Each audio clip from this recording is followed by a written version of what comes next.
What was special about May 17th? Yes, it doesn't matter. It wasn't my wife's birthday, it wasn't our anniversary, and it wasn't even the first day we met. It was an ordinary Tuesday, and that's why I chose it. My name is Kate, and my marriage to Lisa has become a little bit after 12 years. How can I describe it? Routine? Or, better to say, predictable. It's not that I don't love her. She and the kids were the most important things in my life. However, that little spark that always burned in her eyes when I hinted at making love seems to have disappeared lately. Since I am a hopeless romantic, I decided to give her an evening that she will never forget. On Monday morning, at work, I connected the big guns to the case. Katie, Cheryl, and Karen, the three hottest single women at work. I asked them, "Okay, ladies, if you could write a script for the most romantic night of your life, what would it be?" They all started chatting about driving around Paris at midnight, making love in a gondola in Venice. Or you can watch the sunset from the jacuzzi over the Swiss Alps. Dear girls, I told them, I'm thinking more about a romantic night at home or in one of the hotels in the city center. Something that won't blow up my bank account. By noon, they returned with a list of ideas that were now more acceptable in my price range.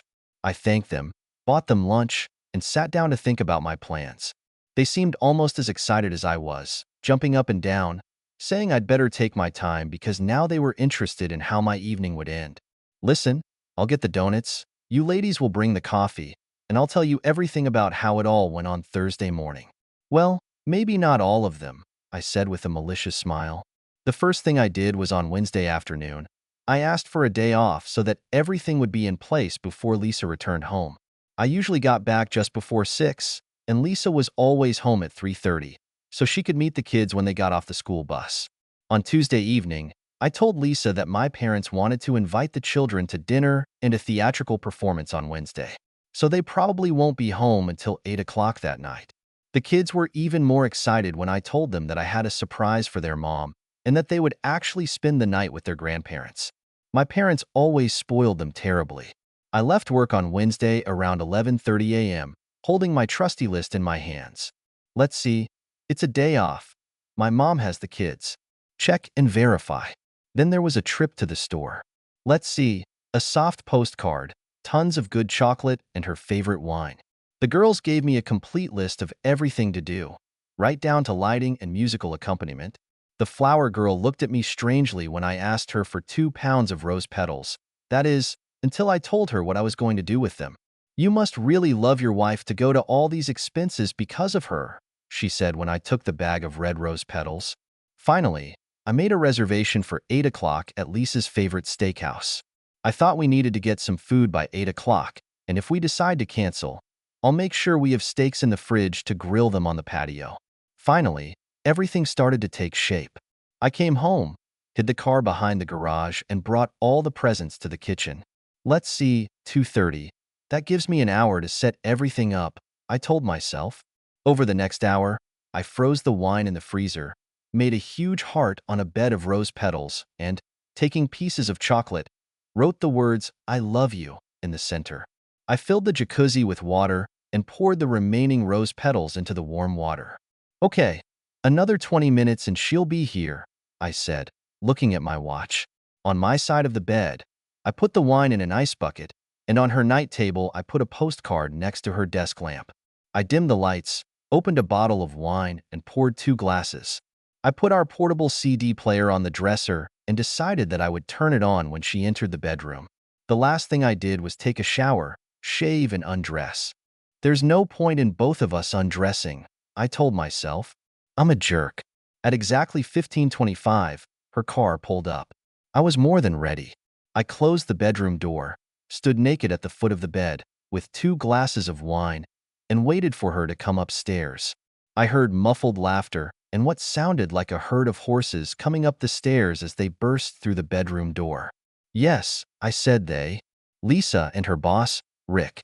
And I'm standing naked, with an erection from anticipation. Do you know how long it takes? 4.75 seconds? It's like one huge sigh when you meet her eyes, or 3 strokes of a broken heart, but enough time to kill the romantic mood and destroy the marriage. It took Lisa's brain 1.5 seconds to determine that something had changed when she ran into our bedroom. Her brain then sent a pulse to her voice box, which took about 2.0 seconds for her to utter the words. Oh my God. And finally, 25 seconds to realize that she was fucked, so to speak. If this is not a world record for the destruction of marriage, then he should take at least second place. Rick, seeing what was happening, turned around and ran to the front door with ridiculous leaps like a California hare. He left in less than 15 seconds. I watched Lisa cry and fall to her knees. I poured the contents of both glasses on the bed, went to my closet and started getting dressed, all the while listening to Lisa tell me how sorry she was and how much she loves me, blah blah blah. It took me about 5 minutes to get fully dressed and tell her that it was in her best interests if she left before I returned. I went downstairs, got in the car, and drove to the nearest place where I could have a drink. So I sat at Tony's for a while, finishing my 4th beer and wondering what my next move would be. At 6:30, I returned to my now quiet and empty house. The front door is unlocked, and Lisa's car is not there. After I quickly urinated on her hyacinths downstairs, I headed to what could have been our bedroom.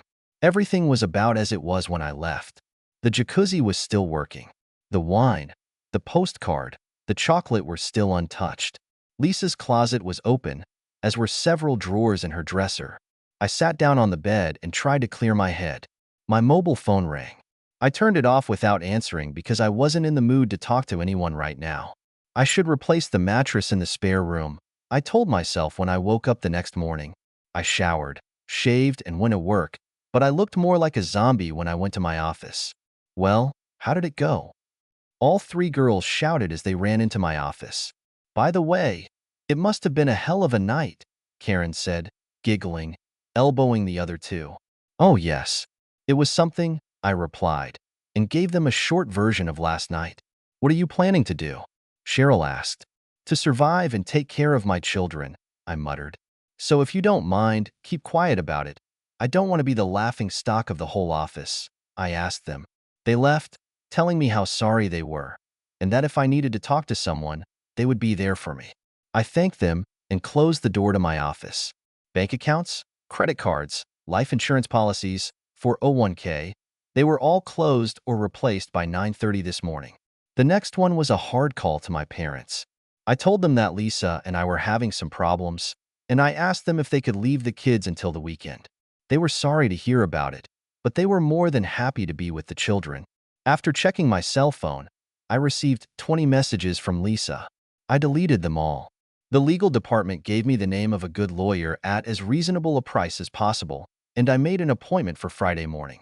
You'll never know how fucked up you are in your life until you spend a couple of hours with a divorce lawyer, until he outlines your options, or their absence. It was my word against hers. Lisa and Rick hadn't done anything yet when I caught them, and that's why I can't throw her out of the house, because it was her house too. You know, what really pissed me off is that she's very likely to get custody of the kids, the house, and at least 40% of what I earn after taxes. He advised me to get marriage counseling, or at least a 90-day break before I do anything. Look, Kate, you screwed up. No matter what you do, you will pay child support for the next 8 years at least, plus payments for the house. The only thing you can do is stall for time and try to minimize your losses. Lawyer gave me a heartfelt advice. Look, if it were me, I would just move into the spare bedroom and try to make life at home as easy as possible for myself. You're on your own. She's on her own. If there is nothing else to get custody of the children, he suggested. And that's exactly what I did. I got up early and put all my shit in the spare bedroom, lock, stock, and barrel. I bought a new mattress and threw the old one on the curb. And he never answered any of Lisa's calls. But I knew that she would probably show up at the house sooner or later, so I was ready for her. I picked up the kids on Friday when I was driving home from work and took them for pizza. They told me how they had a great time, but were glad to be back home. Lisa finally showed up around 8:30 that evening.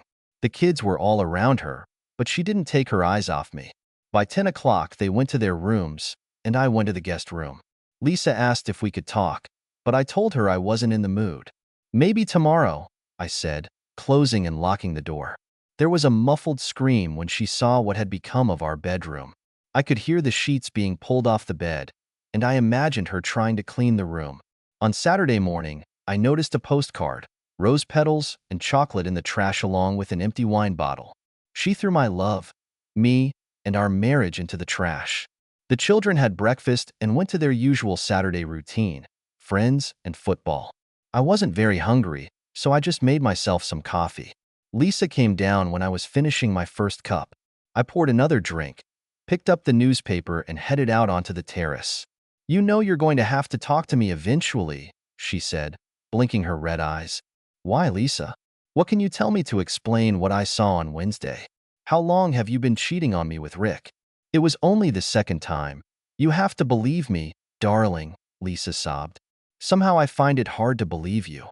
And by the way, you've lost the privilege of calling me darling or anything else that sounds like love." I spat at her. "We will coexist for the sake of the children until I understand what is best for me and for them.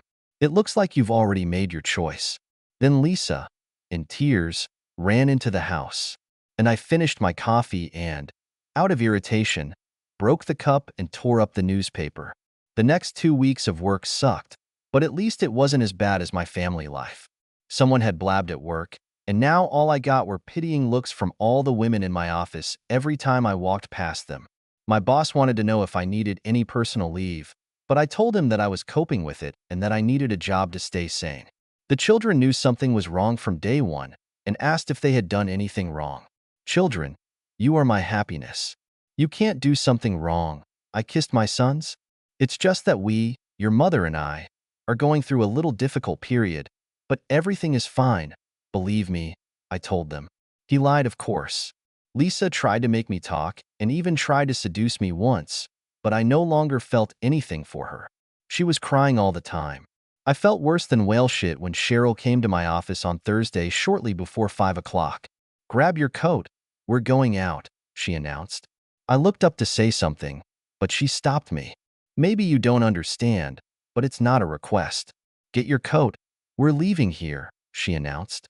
When Cheryl and I arrived at Anthony's, it was almost empty. Only the other two of the trio were sitting at a table in the corner, Katie and Karen. After ordering drinks, Cheryl came over to me. "You need to get rid of this, Kit," she began. "You've been walking around like a dead man for the last couple of weeks. And even though everyone has your back, you're going to get into deep shit if you don't get your head together. I've got a few nasty things on my mind, you know? Why don't you just leave these lectures?" I replied irritably. "Stop this shit." "You're not talking to Lisa," she continued.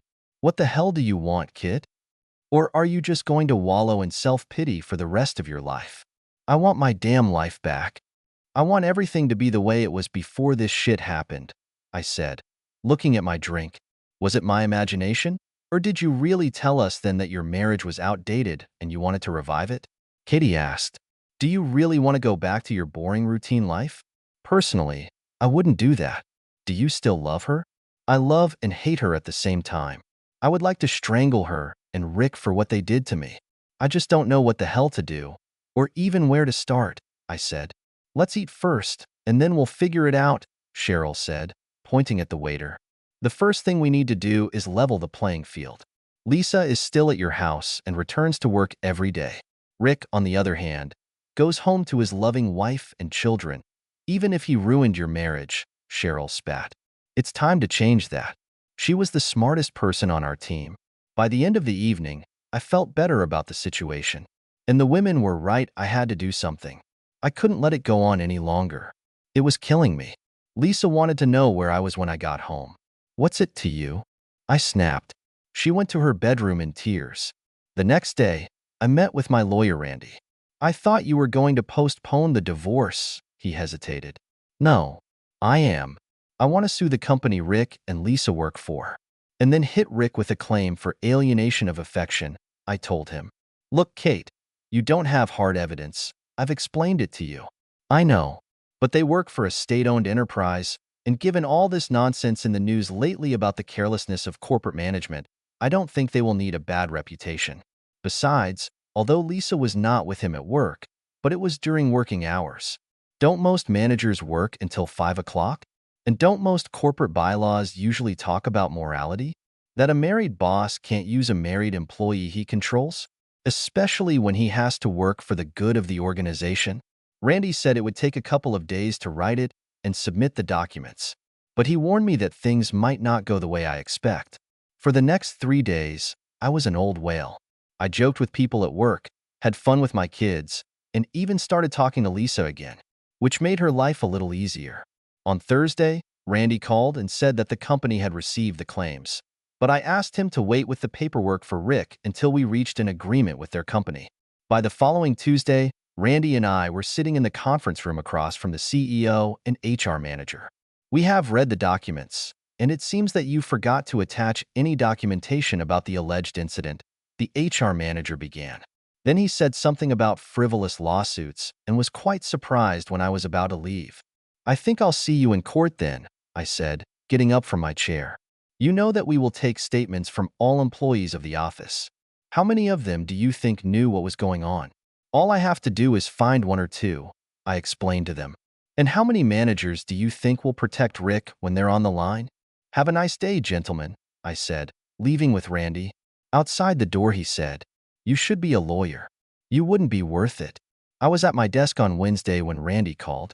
They want to sort things out, or as they put it, something needs to be done to make this mess go away, he told me. Well, I'm asking for $250,000, a lawyer's fee, and the transfer of both perpetrators to other offices around the country. This should cover the costs, I told him. Tell them that the offer is valid until Thursday afternoon. After that, I will move on. On Wednesday afternoon, Randy called me again. They've agreed to fees and transfers, but they're offering $150,000, he told me. Randy, stop haggling. Tell them the price is now $400,000, and if they come back with another counteroffer, it will rise to $500,000. Maybe it will calm them down, I told him. On Thursday at 3:30, Randy called me to tell me that my offer had been accepted and that he would give me the forms by 5 o'clock for my signature. He was true to his word, and a package was delivered to my office at 4:30 p.m. This man said he was waiting for your decision, my secretary told me. After examining the documents and the attached receipt, I signed them and returned them. If anyone's looking for me, I'm gone for the day, I told Molly as I left the office. On the way home in the car, I quickly called Randy. Serve Rick tonight and do it at his house. I was over the moon with happiness. By tomorrow, I will have a pound of meat, and I will be able to move forward with my life. At home, I commanded. Okay, that's good. Everyone, grab your coats, because we're going to dinner tonight, I said, walking through the door. Lisa was looking at me and didn't move when I shouted. Come on, Lisa. You too. A huge smile appeared on her face as she ran to get her coat. We talked and laughed at lunch, just like we have for the last 12 years. Life was good again. Well, almost. When we got home, everyone thanked me for a great night and headed to their rooms. Lisa came closer, kissed me on the cheek, and thanked me for tonight. It really meant a lot to me today, she said. I told her that we were going to have a long conversation tomorrow and that she should get some sleep. She's going to need it. Bastard, Lisa screamed as she walked through the door the next evening. You knew last night what was going to happen today, didn't you? She screamed. Shut up, Lisa. I said, I didn't start this. So just shut the fuck up. Then he asked, where is the job they offered you? Absecon, New Jersey, wherever it is. It's a hell of a hole, I explained, but on the ocean coast. It looks like my services are no longer needed here, Lizzie complained. And it's either New Jersey or I'm out of a job, she explained. I told them I couldn't move there, and that's when they handed me a severance package and gave me 20 minutes to clean my desk, she wailed. I gave them 8 years and I was out the door in 20 minutes, she said, sitting on a kitchen chair and sobbing. Where is your friend Rick being transferred to? I asked. Blackland, she replied, looking at the floor. Armpit of Northwest Alaska. There's no nicer place for an accepted guy, I said, smiling from ear to ear. Well, Lisa, this is how the next phase will unfold, I said, pulling my chair up to hers. What other phase? She snapped. For the last time, shut the fuck up and listen. Lisa cringed and fell silent. If you still want to be a part of this family, here are the conditions. First of all, you need to get tested for STDs and bring me a clean report on your health status. Then you will take a polygraph test, and to help you, I will even give you options for questions in advance, I said, pushing a piece of paper across the table. As you can see, They start with very easy ones, but as you move up the list, they become more difficult. By the time she got to the last group, she started crying again. She got to me with her tears. Here is a sample list. Am I the biological father of my 2 children? Why did she cheat? Why couldn't you get divorced and then cheat? When we've been making love for the last couple of months, who was she thinking about, Rick or me? How often and when has she lied to me in the last couple of months? How many affairs did she have? Does she love me? Your meeting is tomorrow at 9, I told her. And if you pass this test without any special surprises, we have a marriage counseling appointment for Saturday morning at 10 o'clock. If not, Lisa just sat and cried, looking at the questions. I can answer them now if you want, she told me. No, dear. I'll wait until tomorrow, I told her. I just don't trust you anymore. And I'd like to continue without lying, if you don't mind. To be honest, I didn't like her answers, but at least I knew what to expect. In my opinion, she passed the test. Did I trust her? Damn it. No, of course not. Do I plan to stay with her? Well, the decision hasn't been made yet, but I'll think about it. The worst part is that we haven't made love in the last 5 months, and that's what I really missed. We made love once or twice a week to relieve tension, so to speak, but it's not the same as love. I just took her from behind like a cheater, not caring about her pleasure. One day she asked, I wonder what you're thinking when you rape me. I'm thinking about the chocolate-lined inscription, I love you, thrown into the trash can. She was doused with wine, Lisa defended herself. I just brushed her off. Fuck her. Cheryl couldn't imagine anyone.